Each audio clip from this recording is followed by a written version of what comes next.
So I started, I've been to Sammy's shop, and I've had a lot of guys in here help me too. When they asked me to do this, all I could think was, everybody in here is a better wood turner than me. I'm not sure why they're asking me to come and do this.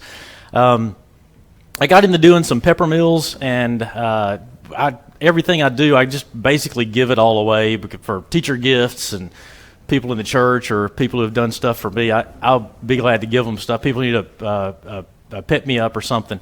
But I didn't have a ton of really nice wood. And one time I got a catch and took a whole chunk out of the side of one of them, and it was a piece of walnut stump wood. I hate to ruin this piece of wood. And I'd seen this resin casting. I said, I could probably do that.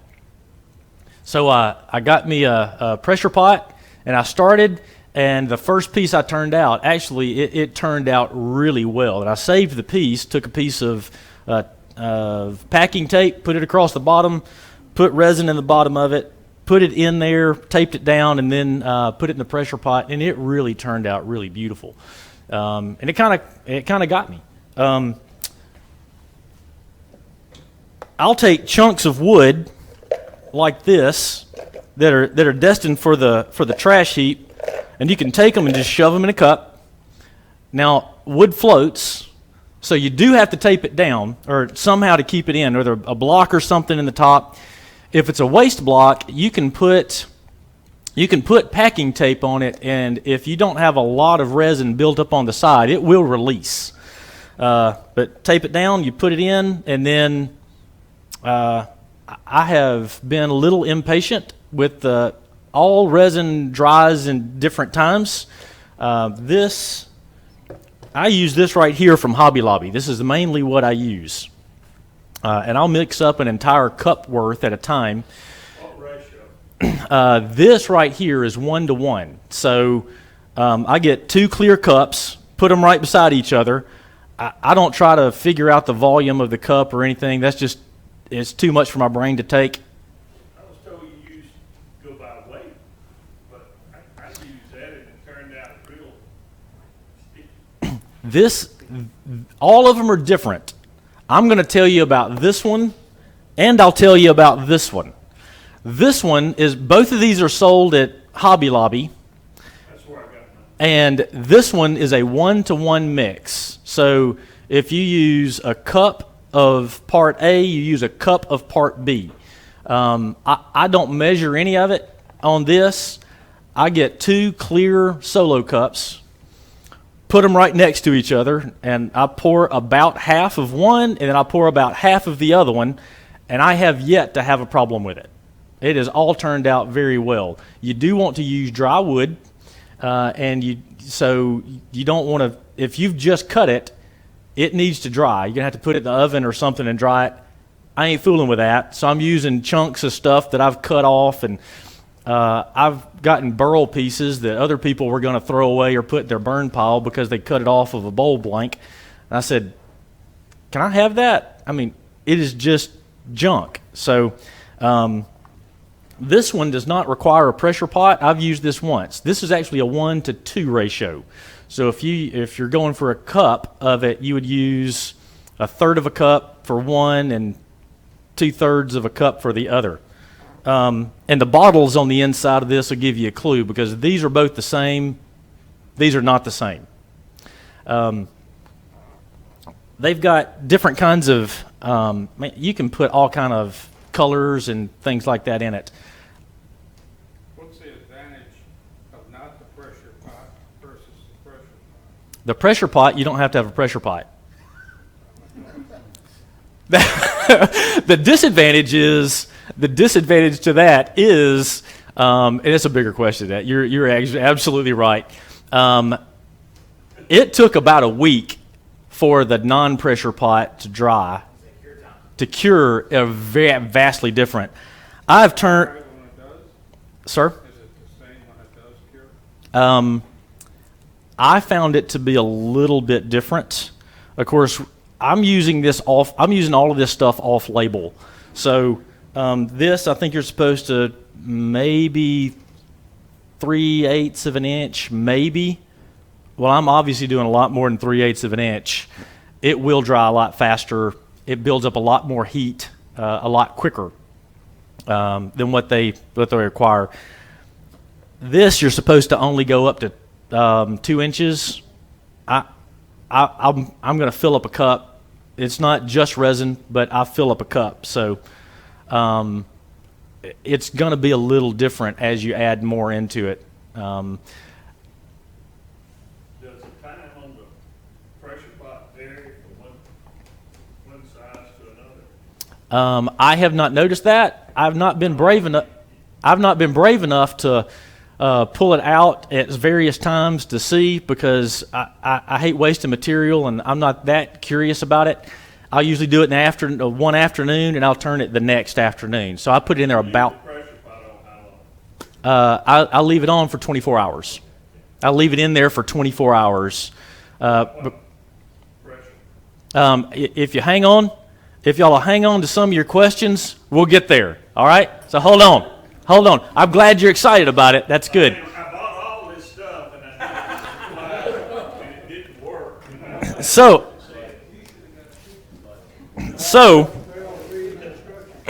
you're gonna go to get a pressure pot from somewhere, or pressure. It's made for paint, and you're supposed to paint with it. So you're gonna take it out of the box. You're gonna take the instructions and you're gonna throw them away, and then you're gonna follow instructions that you find on the internet, because they don't do this here. It's gonna have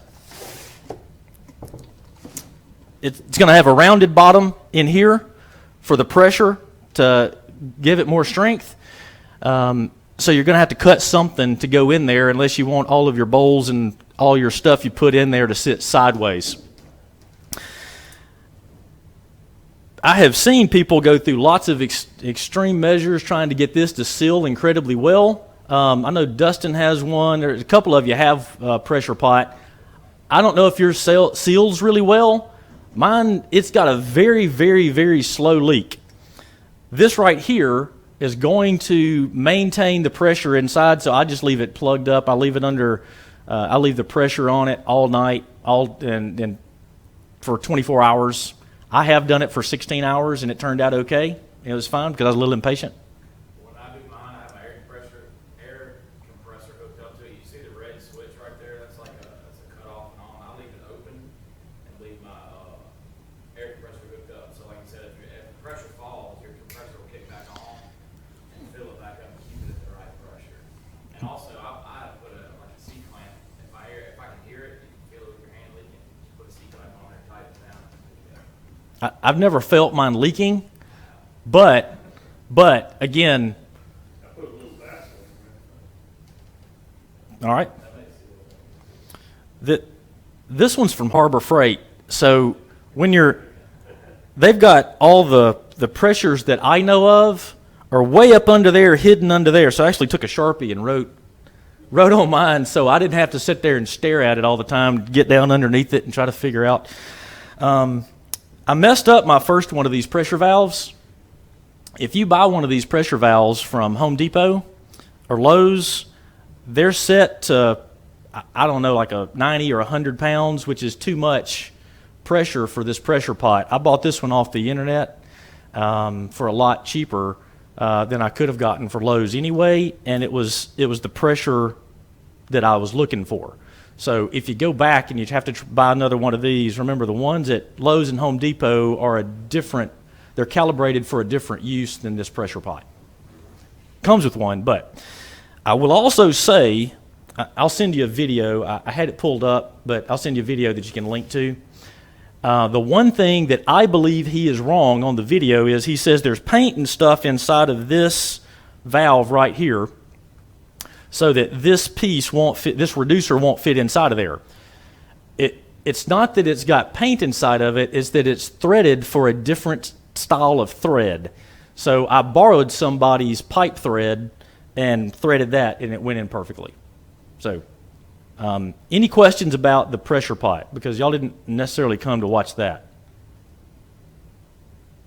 You bought all the accessories that will be coming with it from... You can buy... What all are you ordering right Most of this came with it because it's designed to have pressure. I bought this connector, this valve here, this elbow, and this reducer right here. That's all I bought. Pressure valve, what pressure is it set to go off? This one, No, the pressure valve. the relief valve is set. I think it's at 60. It's at 60 psi is the highest that this will allow. And like I say, I've got the maximum drawn on here, and I've got the Alumilite says if it's got air bubbles in it, you're putting it under pressure, you need to have it up to, I think it's at least 30 psi or 40 psi. So it's at least 40 psi. So I've got that marked, and I've got the other one. So as long as that needle is in between there, you're golden. So your pressure relief valve just needs to correspond to the tank that you bought. Correct. Whatever tank you buy, you just don't want to have a pressure release valve that's going to allow more than that pressure pot will allow. It was rated for. But you said it does come with a relief valve. It does. It does. And if you're like me and just mess it up, then you got to go back and buy another one. Who'd do that? I know I probably only me. So I'm only saying that for myself. So just take all your stuff. I've got tons of these. There's a stack of these that are headed for the recycle bin. If y'all want some of those, if you don't eat out much and you don't have tons of these, there's gazillions over there. Take them. If you want more, call me. I'll probably pull more out of my cabinet. We're trying to get rid of those all the time. Too shy of being having a full set of nukes cups if you have two of them. I probably do. I don't know what color you want. They change theirs every once in a while with the season, wanting you to. So, after I pull this out, I'm not worried about getting the top straight when I'm trying to get it in the pressure pot. I'm just trying to get it in there. So, it's all going to be jagged and messed up when you pull it out. Is it going to expand? Actually, I fill this all the way up to the top, and then when you put it under pressure, it actually makes it reduce. This reduces by about 1/4 of an inch because it pushes it down and it compresses pretty well because it's taking all the little air bubbles, and it's pushing them down to real small. But if it also fills any voids that may have been of bubbles that are in the wood, any holes that are in the wood or whatever, right? And it does fill in holes in wood. I have had it where there's a bubble somewhere that was too big for it to push down, but I've had great success with pieces of wood that I was going to throw away. Cracks, splits. I had a limb that was a black walnut limb that was it had some bad places in it. I dug out the bad places. I had enough between centers to be able to get it on the lathe, and I turned it down to where it would fit in a cup, and it filled in all the voids that were in there, and it was destined for the burn pile, but it really turned out really great. So. Have you ever made one Plug big is a enough great for a piece bowl? back there in the raffle with all kind of wormholes. Yes, sir, Mr. Buddy? Have you ever done one big enough for a bowl? I have not. Our next demonstration, he's going to do one big enough for a bowl, and he'll tell it for us. All right? So, So, I got a question. What's the difference between putting it under a vacuum? Like you see some guys that do it under vacuum and some do it under pressure. a vacuum pulls, it makes the bubbles get larger and come to the top and pull out. I personally wouldn't do it with this resin because it's going to start drying too fast.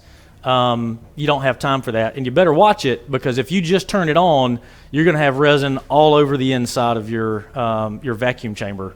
I saw a guy who did that on the internet. They've got some people who show the difference between the two. It'll expand.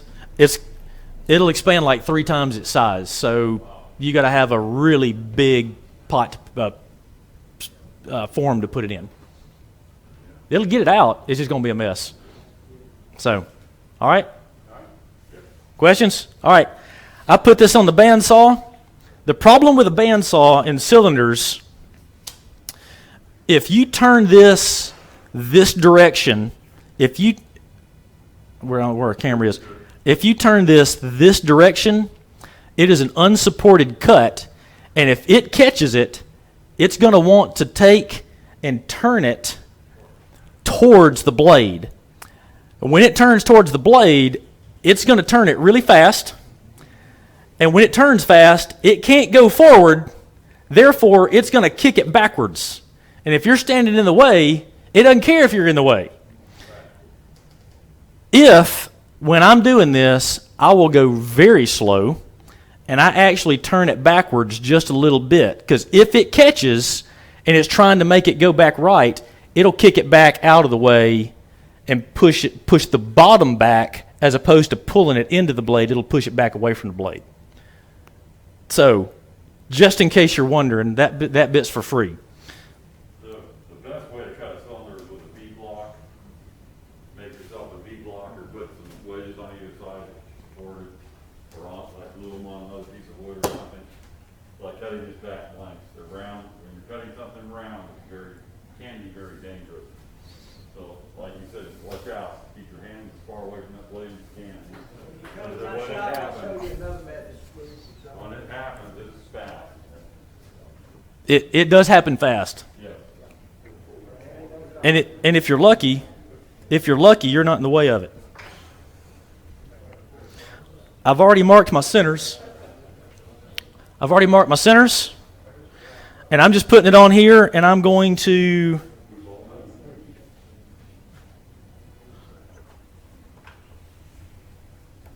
said you take your wood to the bottom of the cup?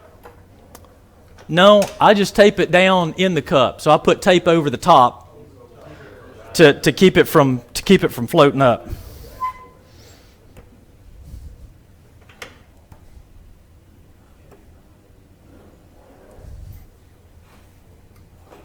Now, what would you turn out of this? Small hull form? This right here? Well, you can turn what you want. That's a good question. I'm making one of these right here. So it's an antique peppermill. Use a small blank in it, so it doesn't take a lot of wood, doesn't take a lot of resin. Obviously, the more pigment you put in it, there's tons of pigments and there's tons of dyes you can put in it, which do different things. I like the pigments because as you turn them, the chatoyance is just really pretty. It's just light, just starts bouncing off of it. You can't tell it. I used silver and blue in this one. Now I've got another one. If I mess this one up bad enough, there's another one with blue and gold over here that's a backup, just in case, because it might happen. Can we pass that one around? Is that all right? So they have that Hobby Lobby as well? Sorry? The pigment? Yes. Both of the above. But you like pigment better than the dye? So, I've never used the dye. I've just used the pigment. So I can't answer that question. Hey, Slim, why don't you tell them where you buy the Magnolia hardware? Yeah, I get that from Penn State Industries. And I buy them by a pretty good bit because me and the kids will make them. And we'll put them together, give them to their teachers, and I'll wind up making a little video of the kids turning. I'm turning with him because he's 8, so I don't just let him loose by himself. But it's a lot of fun. The teachers appreciate it. They can use it. Sir? That's the plan. That is the plan. And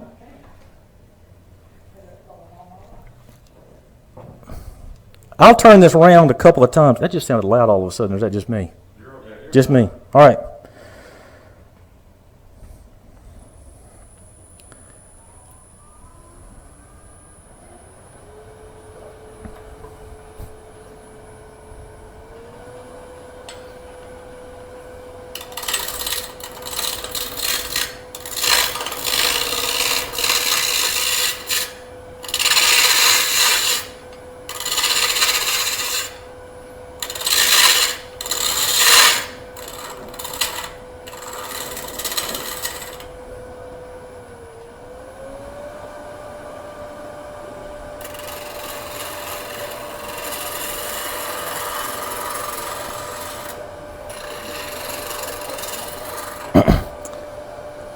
if you look here, there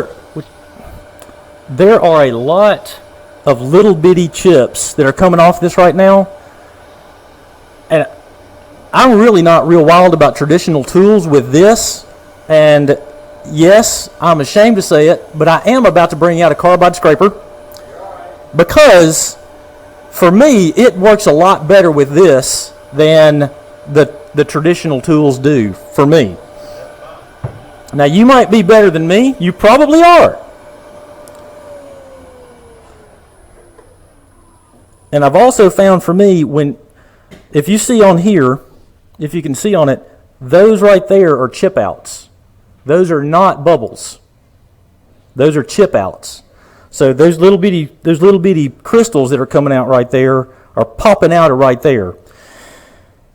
So when I use this, it is really unforgiving because it doesn't flex at all. So the smaller of a shaving you can take, the better it is. This says you're supposed to use this straight in. I'll go straight in a little bit, but I'm also going to take a little bitty cut off the corner of this and come one direction. And it also helps if you turn fast.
All right, I've got this going 1,200 degrees. Is there 1,200 RPMs? Is there a way to get this faster than this?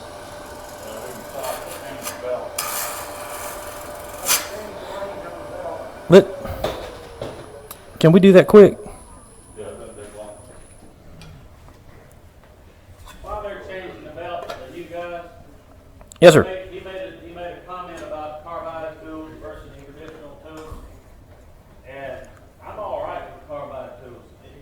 The way I look at it, and the advanced captain and I've had this discussion, if you could do this with a teaspoon and a butter knife, I don't care. I don't make a big deal out of it.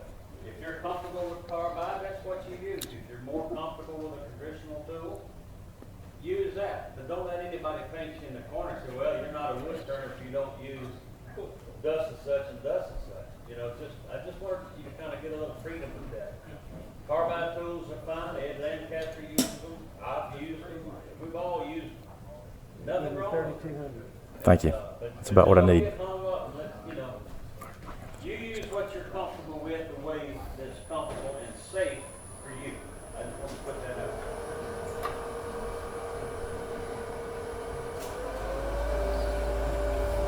That sounds bad. There we go.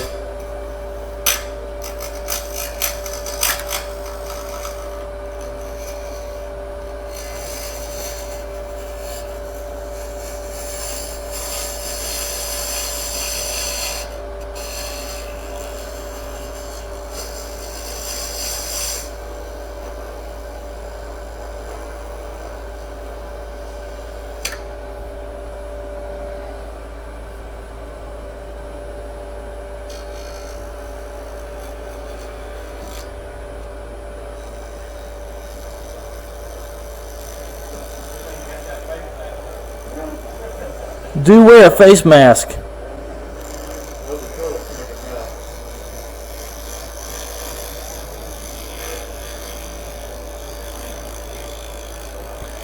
That's the difference between doing 1,200 RPMs and 3,200 RPMs.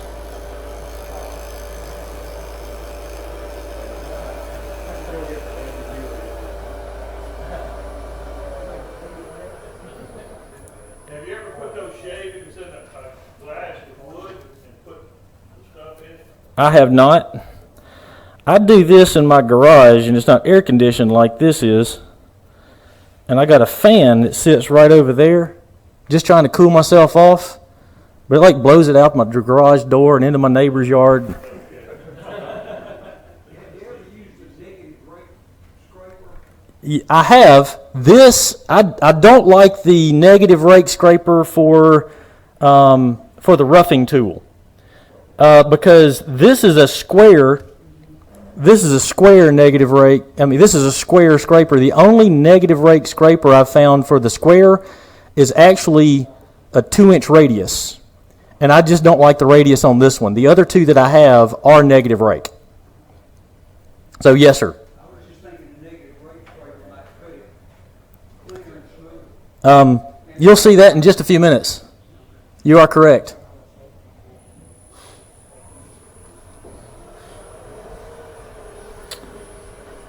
What did I do? There it is.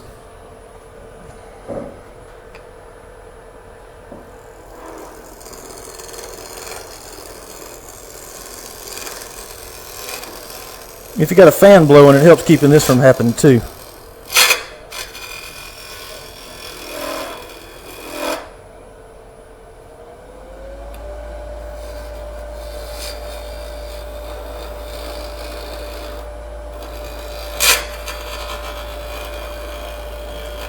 Come on, don't embarrass me.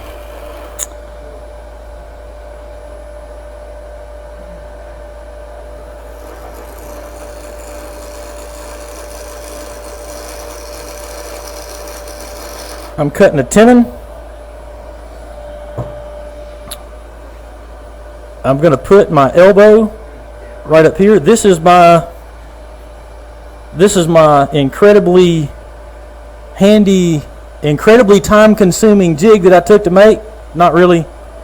This is just a utilitarian item.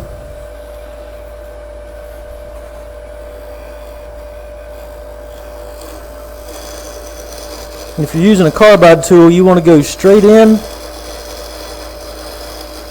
or angled down a little bit. You don't want to be much of the other. You don't want to be up. It'll make a mess for you.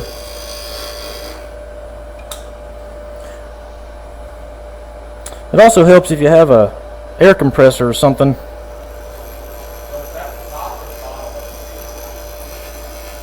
This is going to be the bottom, and this is going to be a waste. Oh, I'm going to put this in the chuck, then I'll drill the hole in it. Say again? That's the tenon that I have that I'm going to put in my chuck. There's a lot of ways to do this. This is just the way that I have used. I should turn that down a little further. Wish me luck.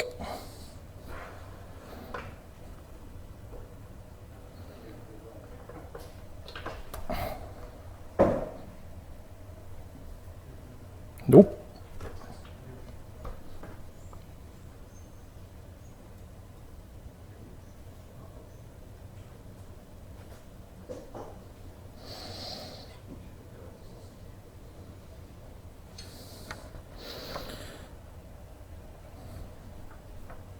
There we go.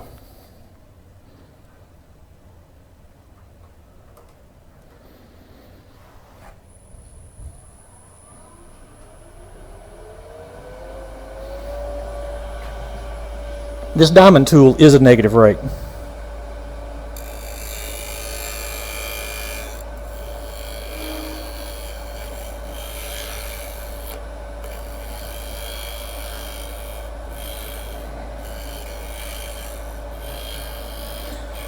And it is pretty strong, so it'll put up with some,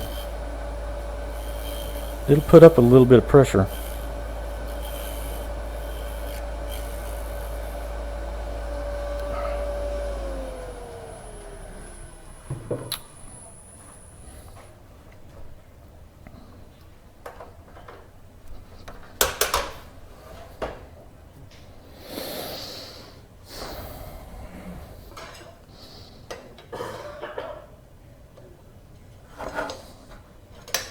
Sammy Long taught me to always grab a hold of that, because when you hit it, you hope you have a lot of bed shavings over here. If you miss it, it's going to mess this up, and maybe your lathe too, and maybe your lathe bed too.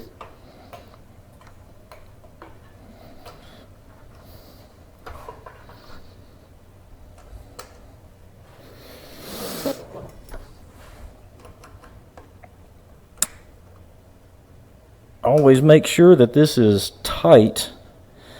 So I don't want to make my tenon longer than the depth of my chuck jaws. What kind of chuck is that you're using?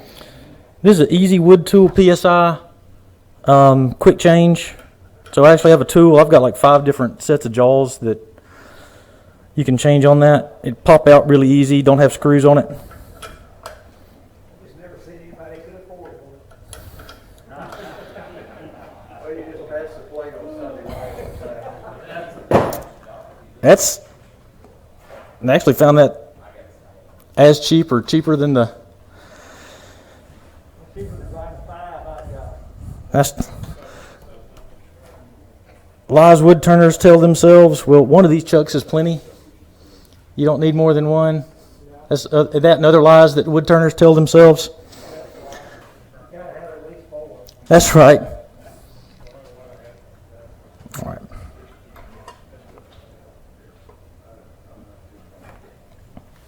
I'm going to face this off. Laying my stuff everywhere. I don't know where it is.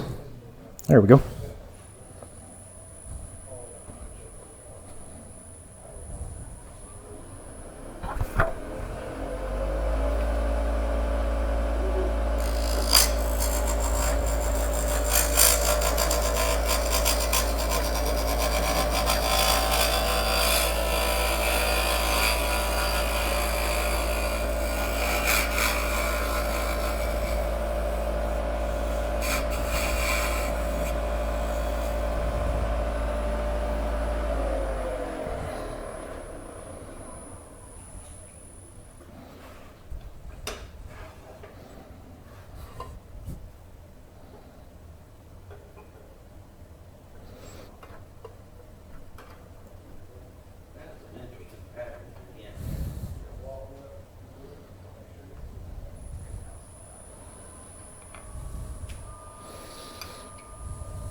I'm going to make a little place for my drill bit to start. I get tangled up in the cords.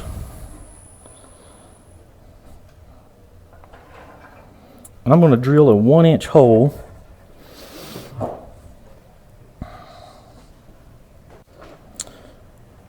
I'm going to go ahead and say, I'm going to go ahead and tell myself where this is going to come right there. So I know how deep I am. That's going to come right to the end of that extension right there.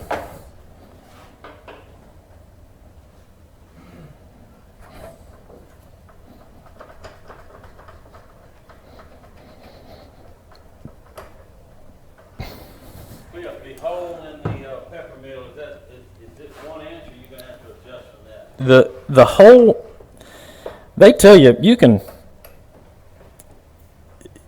can countersink those pieces down in there. I just don't fool with it. You can.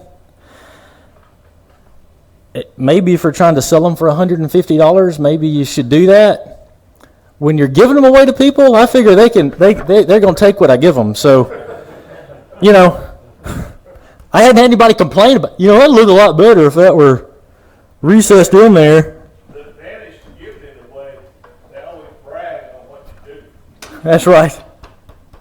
But, can we pass around one of your complete ones? Sure. I had 2 right here. Let's see. Maybe you gave one away and didn't know. Maybe I did. Here, y'all feel free to keep those shavings there too. Thank you. grab a hold of your chuck really, really well so it doesn't spin.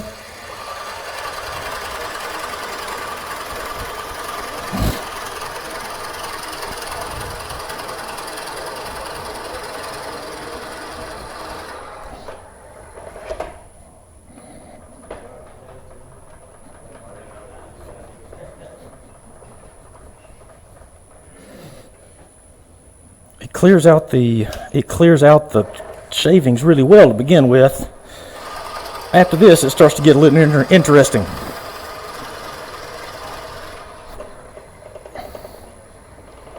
Come on.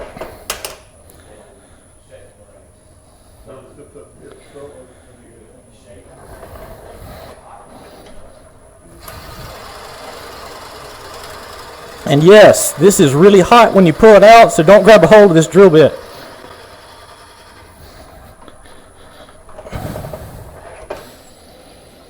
Hey, can I ask, when you're drilling out epoxies, like you said, they get hot, and so Yeah, it does. if you try and force it, you know, and do too much at a time, it's plastic almost, and it'll get melting, it almost like comes up. So taking your time drilling, like I do mine on a drill press, but either way, it's the same thing.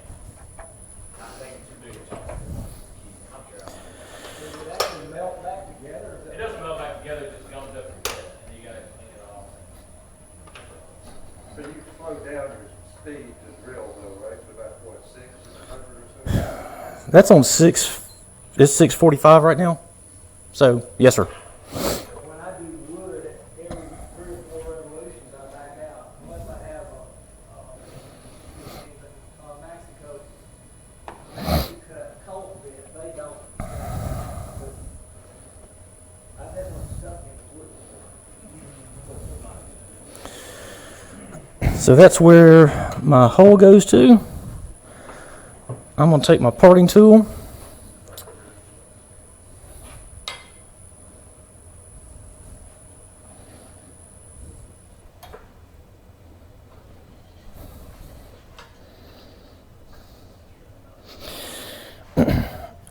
Two different thoughts on how to approach this on a parting tool. I've heard many people say you go like this. I get a better result if I anchor, bevel, cut with this as well. I see Sammy Long giving me the head nod back there. I feel good about myself.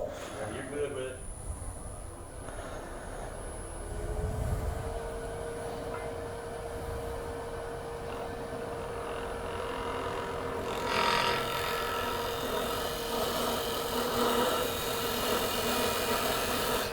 I will not part all the way through with it turning like this, or supported either. I got that supported for right now. My intent is to not go all the way through until I turn this down a lot, because I don't want Dustin's wife to be taking care of me at the ER or ICU.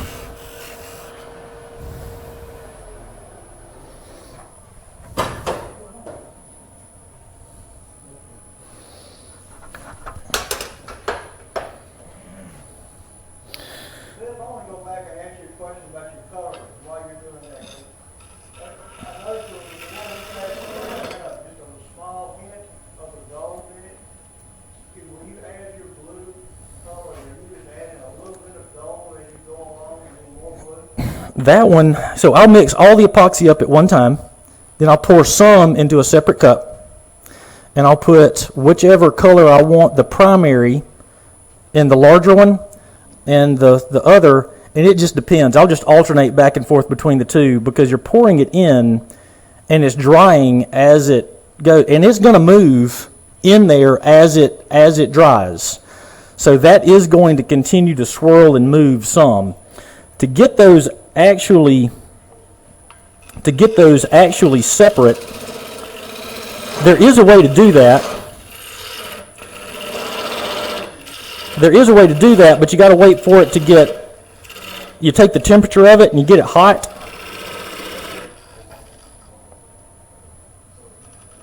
You get it hot. This is about the length of my finished piece right here. So I'm starting right now to say, okay, this is my top and this is my bottom. I'm starting to make sure I have this as straight as I can so I have less time later trying to true up this top. Now I could tell I had a lot of run out on my drill bit a minute ago, which means I'm going to have some cleanup work here in a minute.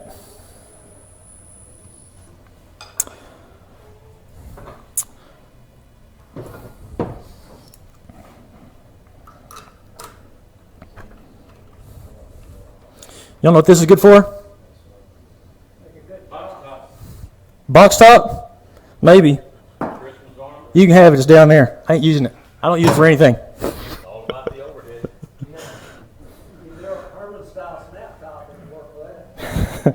See that? I should sell those.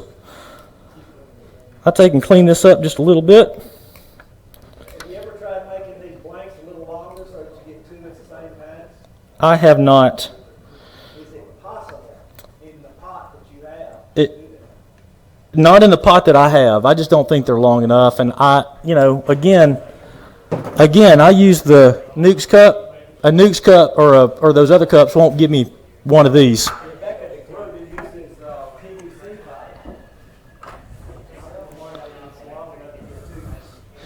Yes, I've seen people use PVC pipe. For the sake of time, I take one of these and I've turned it down to a cone. I have this one marked because I'll use it over and over again. I'll save it.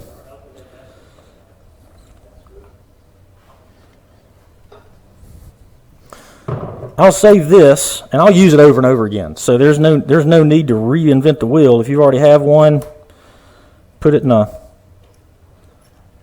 safe place with all your turning supplies. If you're wanting to do more than one of these,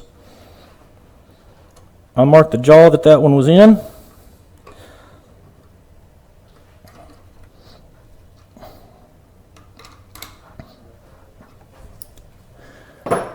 And now, this dude right there, it doesn't matter which one of these you put where, but these are going to be a little off center now.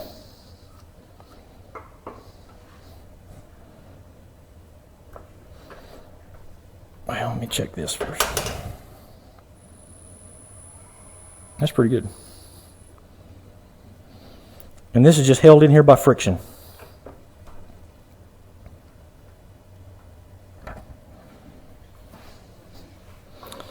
It helps if you got an air compressor somewhere close by and a 12-year-old girl, you say, hey, clean this off. She can stand over here and blow off of that for you. See, that hole's a little bit out of round, so I'm going to bring that back to round.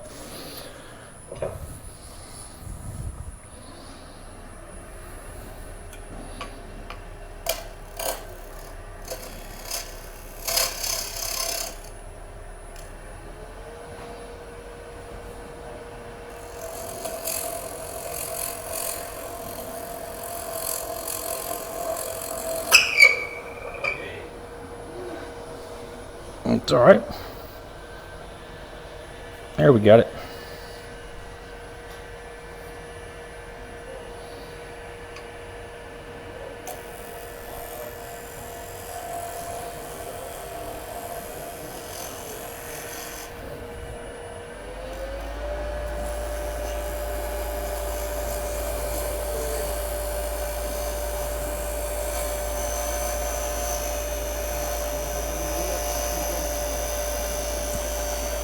When I'm coming down here, when I get to the end down here, I'm going to stop, and I'm not going to go all the way off the end of the blank.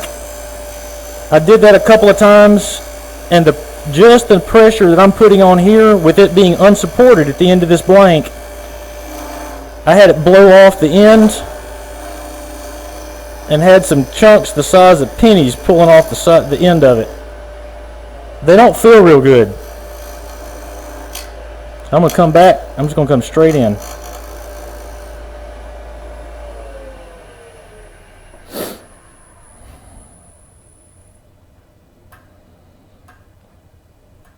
And if you do this with a traditional tool versus this carbide scraper, Man, that is a very fine finish right off the carbide scraper.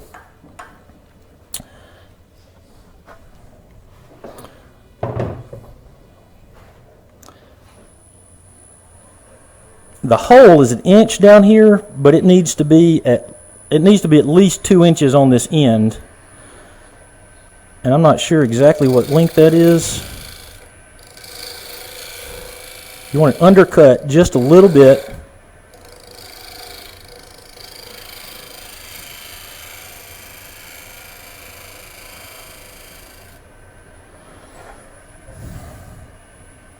On both sides.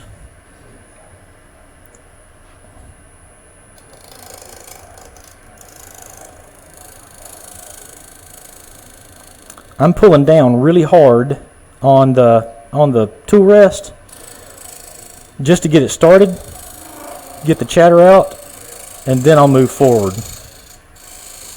And this is the bottom, so I want that pretty undercut. The top I undercut just a little bit, but the bottom, you want it to sit flat on the table. You don't want it to be a weeble wobble. My kids don't know what weeble wobbles are, so I just dated myself.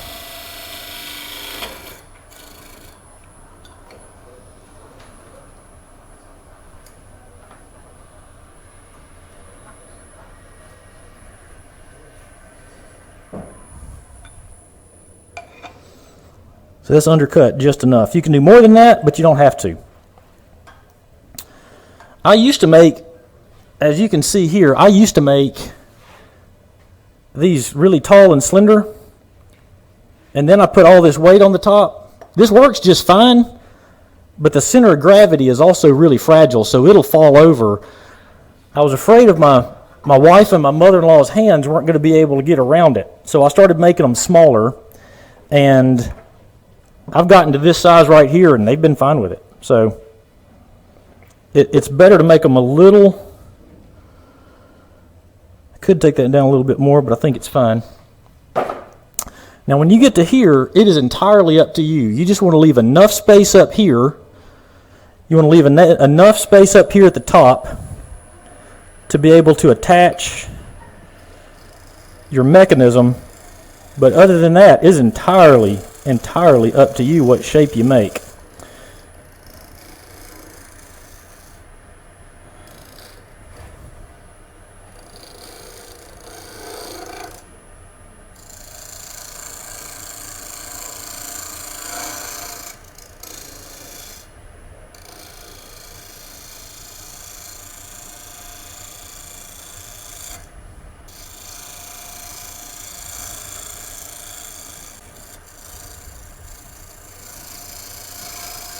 I'm going to do one big bead at the top.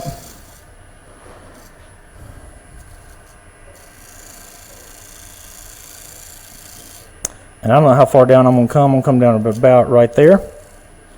Don't ask me how long that is, because I don't know. It's about that long.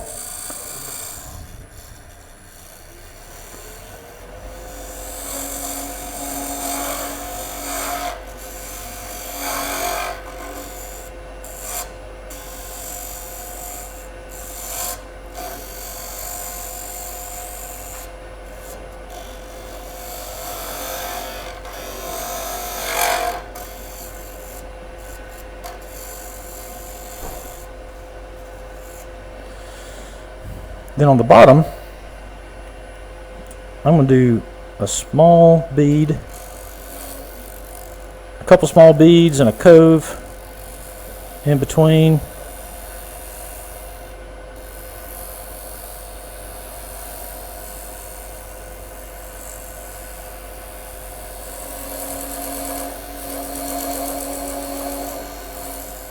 Maybe another bead right there.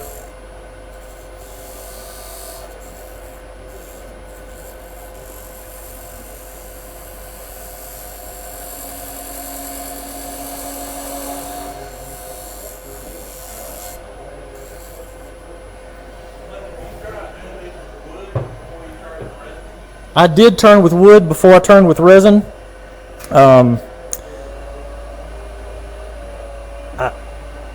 It was from the It was from I messed up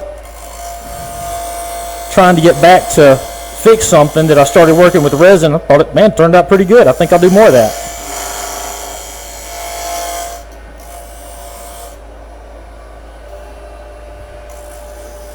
They're going to turn one big cove in the middle of here.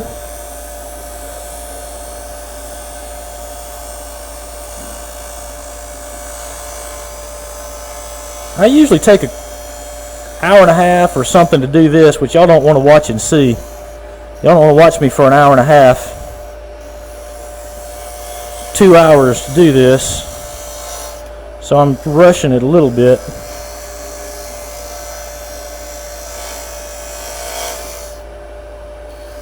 I don't like how high this ridge is right here.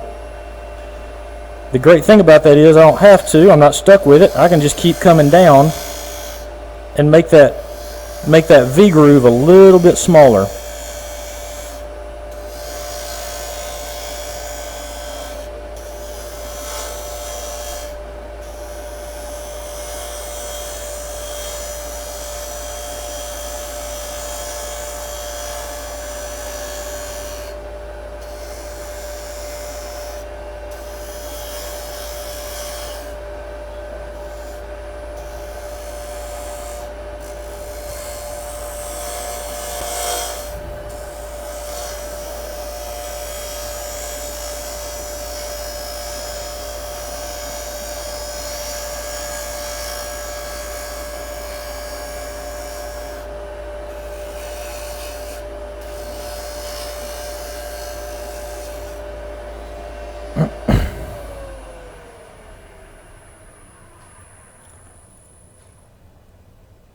Now, we're pretty close to 12, and I got something else I want to show you before we're done. I'll leave these points right here really crisp until my last couple of pieces of sandpaper, and then I'll round these off I'll hit these just a little bit to ease that, so when somebody's grabbing a hold of it, they don't feel the sharp edge. It just makes it feel better in your hand. And you don't want your dinner guest sitting there going, why is that cutting my hand? So, not all of them, some of them. If you're ready for them to go home, maybe. Then you pull out the other, maybe you should do two. You get the uncomfortable one. And so, now, I got, like I said, we probably did about 8 or 9 of these. I'll turn this on down, and I'll sand this down to about 600 grit. And then I'll put it on the bill buffing system, and that really gets this resin really, really, really pretty. But then I'll sand, and then I'll buff, and then I'll get down to this. Now, the last buff, I don't put the wax on it, because I've gotten to where I'm more concerned about repairability if somebody's going to use it a lot. So I've used shellac. I've used several things trying to get to it. I guess what I'm most happy with, I'll just use the Howard's feeding wax. I'll put enough of that on there, and I'll just let it sit there on a board for a couple of days, and I'll put a little bit more on it if something looks dry, and then I'll pull all that off, and then I'll go back and I'll buff it again with the Bill buffing system afterwards. What kind of wax is it? The Howard's feeding wax that you can get at a big box store. It's like butcher block finish, and it's just a restorer. The beautiful thing about that is if you don't have any kind of stain or anything like that on here, somebody drops it on their kitchen floor and it makes a dent in it and it doesn't look as nice, or they've got their hands on it or something, and the 2-year-old gnawed on it or whatever, you just put some more of that on it, set it back on the shelf, wipe it off, and it's going to look just like this. It'll go back to just this right here. We did quite a few of them, and I got the I'm going to pull one of these out.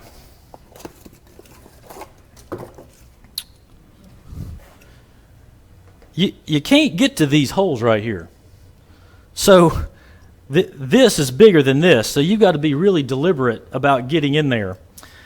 I took this, put it on a copy machine, made a copy of it so it comes out exactly like this. Then I taped that to a piece of hardboard, not cardboard, hardboard. Traced it out. Actually, I think I taped it on there, and I think I just cut that out on my bandsaw. These are actually two pieces that are glued together. I did two of them. One of them, I did the one of them. I drilled a 1-inch hole in the middle of it so I can get this exactly centered. I find where I want. That's a pretty interesting piece of wood. So I want people to be able to see that. I want my crank down over here. Here's my two holes that I need, and then I'll take my drill bit. I've already marked on my drill bit with tape how far I need to go down. So I don't need to mark these holes anymore. They're done once. It's done. And I'll just drill down until I reach the tape, and then I'm the perfect depth for those holes, for those screws. That's smart. Now, something else. Those screws are not made out of that grade of metal. So I started stripping them out. I've also found it very helpful, and I actually have a 3/4 inch dowel that I've got that's longer than this, and if this gets stuck in there, I'll just knock it out with a 3/4 inch dowel. You just put it in there, tap it on the table, and it pops right out. These screws are the exact same thread as those in that box right there. Before I put those in here, this is a better screw made out of better metal. I already have this set to the exact depth that those will go into this wood. I will cut this into these holes first. I've used the same screw over and over and over again. Then I'll back that out. Then you have the exact holes with the exact thread for that screw over there. So when you go to screw that in, with your screwdriver all sideways, it goes in a lot easier. So a little bit of work ahead of time makes it easier a lot later. So that's somebody who's made a couple of them and said, I ain't doing that no more like that. So, any questions? Yeah, you said earlier that the wood needs to be real dry. What happens if the wood is not so dry when you put it inside the resin, inside the pressure pot? I have heard, I have not done this, I have heard that it will start to foam up and cause problems, and it won't be it won't be pretty when it dries, is what I've heard. You can try it and tell me. I'm not going to try it. Do you use a release agent in your cups? I tried that. I didn't have great luck with it. In some of the smaller bits I've done, some of the smaller pieces, I've done some things. I actually got one at the house I'm going to try to make a salt cellar out of. When I cram this stuff in these right here, the other ones, I'll spray just with a little bit of Pam and wipe it out, and then it tends to fall right out. If your form is wider at the top than it is at the bottom, then it'll come out. If it's not, because these I wind up shoving, I'll shove it in there and I just make it fit. I'm not real worried about making it fit perfect or getting the cup to come out perfect. I'm throwing these away after, and those are the ones I don't want. I'll just take and I'll cut down the sides and I'll peel it like a banana. I don't care. It's just something to put it in. You do need something better than a styrofoam cup because it does get hot. I've had some of those really small party cups that I had resin in, and any of y'all remember those shrinky dink things? Y'all do those with your kids? It shrunk the cup because it got so hot. The plastic just shrunk up. So you need something a little bit more substantial than. I wouldn't even try it in a solo cup personally. I would do it in something a little bit better. Somebody asked earlier about pressure pot versus vacuum. I think the vacuum you use more for wood stabilization, where it's sucking Yes. acrylic, I think it was, into the wood. He's not stabilizing this, he's just filling holes and making them pretty. That's right. The vacuum chamber sucks that stuff in, and he's right, because I did a little bit, tried some, and it does, if you open that up, it'll foam up like crazy real quick. Okay, there you go. So, I'm kind of new to it. I got a vacuum chamber, and I see it's got that cactus juice resin, yeah. and you have it under vacuum, you put the wood in, put your cactus juice, and just like this, you have to watch the vacuum, because it'll foam up, sucking all of the negative air out, and then that has to stay in for several hours under that vacuum. And then once it's been in, I can't remember exactly how long, once you take it out, then you actually have to bake that wood, because that resin has to cure. I got like a little toaster oven, it has to be 200 degrees for like 2 hours. Right. Thi- Wood shop, like a microwave. Yeah. This is a chemical hardener. That's why you're mixing the two parts together. The cactus juice and those kind of resins, you have to use an external source. It's not going to do an exothermic reaction. You got to have an external source like an oven or something like that to be able to heat it up. Toaster oven to heat it up to 200 degrees. Does that kit come with a reservoir for the pepper? This is the reservoir right here. You probably don't want to do this in your kitchen.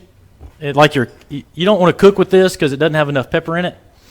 But for your dining room table and a conversation piece with your friends that come over, that's plenty. But it doesn't hold a lot. But that is the reservoir. All you're doing here is you're just making something to hold this right here and for it to fall through. That doesn't actually hold the peppercorns. You said earlier that you did not measure the volume that you need. How do you estimate? I overestimate. I just overguess. That gets expensive. I've gotten pretty good, so it's not. I'll get a little bit of leftover. I just know if I put bits and pieces into this cup, I'm going to use. I know about how much I'm going to use. To begin with, I had a pretty good bit left over, but You're repeating yourself with peppermill. that is correct. Like you're doing something D- different. Dustin? With your extra, Dustin? with your extra, I've got a old pin blank mold for pouring for casting, which is made out of HDPE. And if I feel like I've mixed too much epoxy, I'll just take and pour the extra in pin blank mold, and then you don't waste any epoxy. And if you don't have enough to fill the mold, you just pour a thin layer, pour a thin layer, and pour a thin layer. By the time you got a very cool multicolored pin blank. It'll stick to itself over time. It'll stick to the next layers. Yep. And so I'm saying that way you don't waste extra epoxy. If you've got too much epoxy to fill your mold, use it. It just fills the cup with water. So Or you could fill up, like you said, you could fill up another cup of just epoxy and make an all epoxy multicolored layered thing. I mean, Yep. I'm not gonna throw it away. So there's nothing you have to put on the wood to make it stick to the wood, make the epoxy stick to the wood. it is. It'll stick to the wood and anything else you put near it. Fingers, whatever. If you let it dry on it, it'll stick to the wood very well. The wood's porous enough for it to really stick. It does great. Maybe you said this, do you use a mold release in those cups, or do you just pour it in and pop out? I pour it in and I just cut the cup off of it. I don't worry about it. And if it doesn't come off of it, I'll just turn it off. Yeah. My wife told me not to come home with some more tools and stuff to buy, but You're not buying that. I kinda like it. That's not really It is fun. It's not really a tool. Look, think about it. I know it's not a This tool. is a tool. Well, she meant more stuff. This is a vessel. Just say, honey, I didn't buy a tool.